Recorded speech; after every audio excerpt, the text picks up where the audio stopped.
Welcome back to Born to Praise TV channel. We are created to praise and worship God.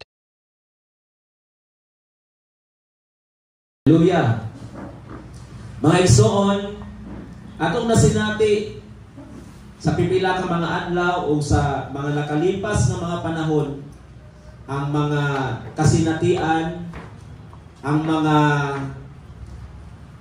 puwersa sa kaaway, mga igsoon nga halos dili nato ma-overcome.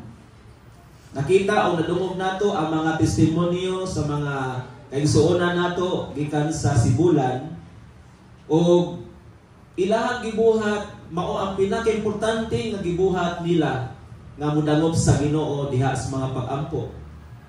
O kay kita na kalibutan ng mga igsoon, gibuhat man sa Dios kaniadto ang Ginoo, ang kalibutan. Nagbuhat siya o kahayag. Ibuhat niya ang adlaw o mauto ang kahayag. Kung nilibanos ang kagabion, o mauto ang kagitgit.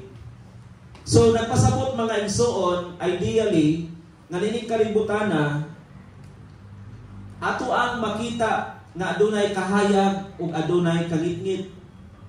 O mauni karon mga igsoon, natukod kining ato ang tema nga naguluhan, The Light of Christ.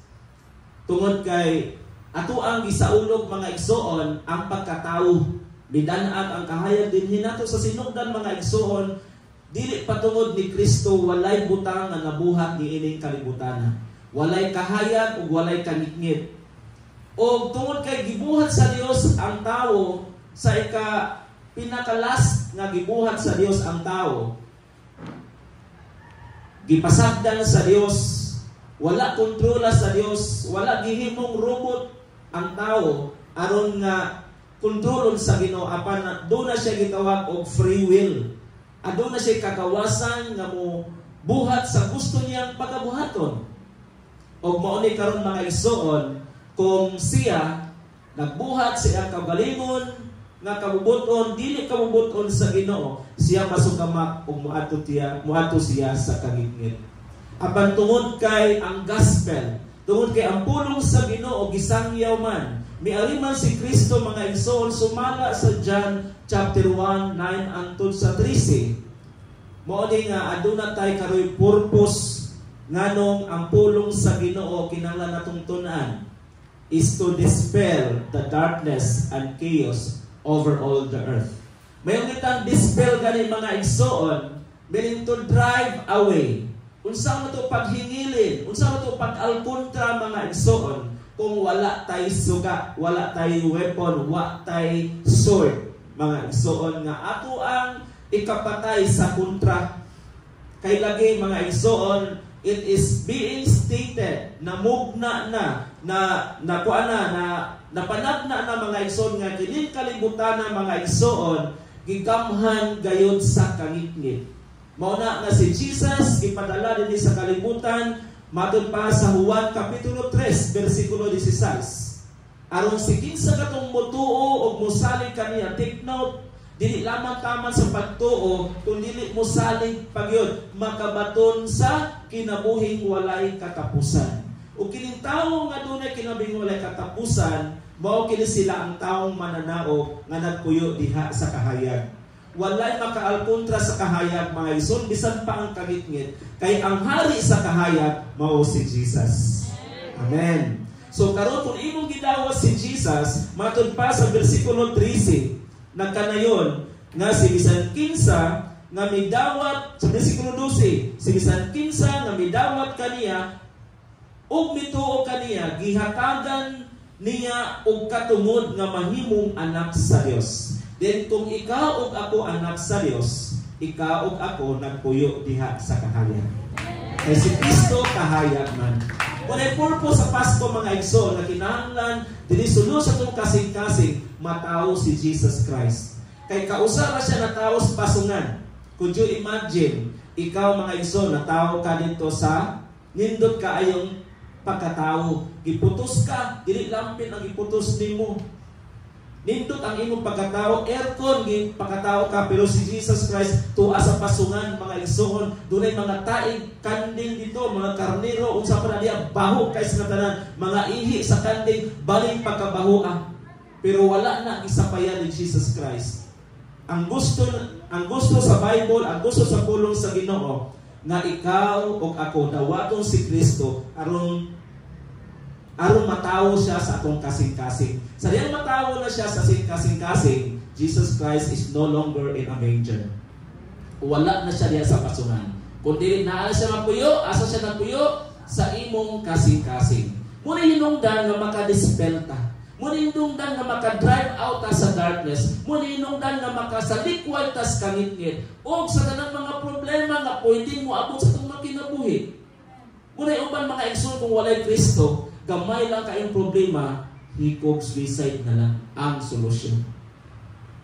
Pero mao ba na pinakadakong solusyon na maghikog ta tungod sa mga problema, tungod sa kangit-ngit nga ni sakubang sa tuwa, tungod sa mga chaos. Misi ang kinabuhi mga igsoon ug kining tanan naa nining kalibutana, wala na sa gingarian sa Dios. Muna mga igsoon nga kanunay tang nanginbait og mga tao nga tudluan sa pulong sa Ginoo, kay was ang tao makadungog sa pulong sa Ginoo, makasabot sa programa sa Dios. Dili na siya maigugma sa kalibutan. Unsay ato ang gipakisultihan last Sunday na makigbulag ta. Dili makigbulag sa atong uyab. Di na to chatan atong uyab nga makigbulag ta. We are running out the problem. Pero do you think ang problem imuhang biyaan magunot-unot bisag asa ta? Mubalhin ta og dapit, muadto ta sa laing dapit aron nga walay magdabiyaan ato ang problema, pero pag abot itong dapitan naagyapon ang darkness nagpaabot nimo. Naagyapon ang chaos nagpaabot nimo. Nga naman, strong kaayo mga igsoon, muna gitawag stronghold sa kaaway, stronghold of the devil. Pero take note, ingo si Jesus, I overcome the world. Na? Iyan ang gibugno, iyan ang gi-overcome, iyan ang gidaog ang kalibutan. Muna gitawag to dispel. Daugon nato ang kalibutan. Tungod kay ang naa ni kalibutan na tumas kangit-ngit. Dili literal ang kangit-ngit ha. Kung naakay mga problema, mag-away mo sa imuhang bana o asawa, usahay, maglupa ng mga bituon. Di lang plato ang manglupad. Ang una manglupad, mga plato, mga pinggan, mga kutsara. Mga laguming atong mga naong kay ang lubot sa kaliron abot na sa atong naong. Moonay mga tao walay Kristo, pulunong kangit-ngit ang naa sa ilang makinabuhi. Dili ni iyon pagpangilabot, pero moonay real talk, moonay realidad sa kinabuhi. Sa unang panahon nga wala pa ta na Kristohanon, di ta makapugong. Dili unsaon nato pag-dispel, unsaon nato pag-drive out sa kangit-ngit. Kay ang stronghold naman nato. Kaniadto ang stronghold nato nga wala pa si Jesus, ang stronghold nato ang Yawa. Apan sa diha si Jesus na natong mga kasing-kasing, mulay purpose sa Christmas. Nga to isa-ulo karong Wednesday mga igsoon. We cannot wait. Wednesday is all over to go. Well, layo na kayo itong Merkules. Karon ng mga igsoon, pwede na bisan di pa mo abot ang Pasko, pwede na itong pasunod si Jesus Christ sa itong makasing-kasing para nga ato ang ma-overcome, madaog na ito ang kangit-ngit mga igsoon. Muna yung pasabot sa dispel. Maunay na atay pulong sa Ginoo mga igsoon, o muna pinaka-importante. Tingali mga igsoon, mingutang nga, bisag walay pulong sa Ginoo, nagbarog ang iglesia. And that is wrong theology. Sayop nga pagtuong, sayop mga igsoon nga pagtulunan. Dili mahimong mubarog mga igsoon ang kalibutan kung walay pulong sa Dios. We should remember that. Atong lantawon, atong tun-an mga igsoon kung unsa gyud ka importante ang pulong sa Ginoo. John 1:1. In the beginning was the Word, and the Word was with God, and the Word was God. Paano natukod ang iglesia kung walay pulong? Pwede mo barog ang iglesia pero walay gahom. Kay walay pulong nga naa sa sulod. Muna ang mga tao nagsimba diyang dapita, pwede lang himuong konsepto ang iglesia. Pwede lang himuong iglesia, pwede lang himuong bisan unsa ng mga butang activity nila sa sulod sa church because walay pulong. Pero kung naa ang pulong sa Diyos, we cannot ever abandon what is inside. So, ang simbolo mga igsoon sa kahayag nga mao si Kristo, kini gitawag nato holiness, goodness, knowledge, wisdom, grace, hope. No?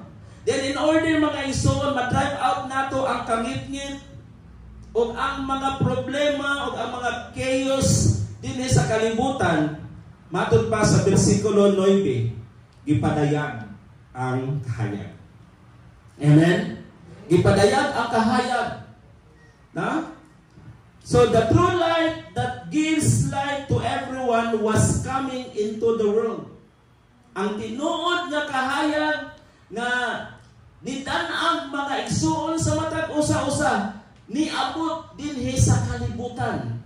Moonay gisulti sa verse na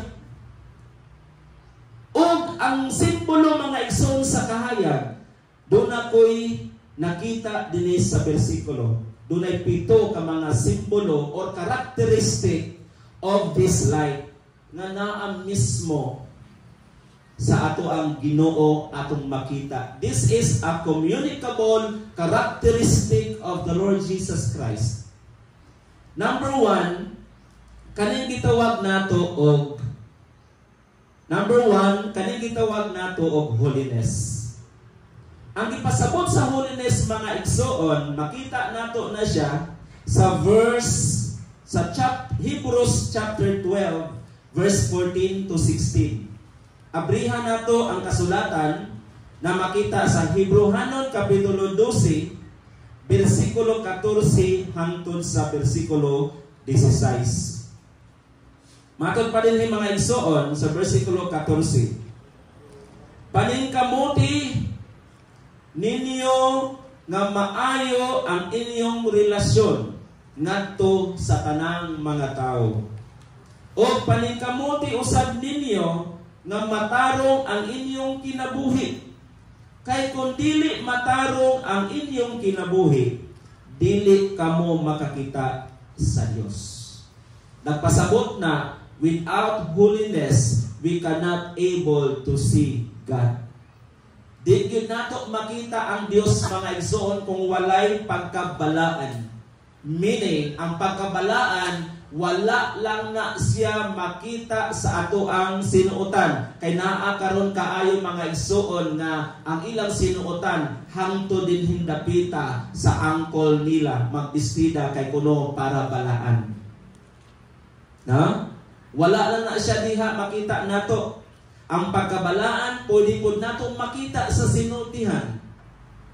Kaya kung dili nato ni ma-practice, o dili nato ni siya ma-impart, o dili nato ni siya maangkol sa atong kinabuhi, matod pa sa Hebrews chapter 12, verse 14. Dili nato makita ang Dios. Natitira rin nga dili makita ang Dios. Di nato ma-feel ang presensya sa Ginoo. When one time mga igsoon, we cannot appreciate the presence of the Lord na nikunsad diri sa ato. Ang uban mga igsoon gibayaw na sa langit tungod kay nabati nila ang presensya. Please don't forget to subscribe, like, and share.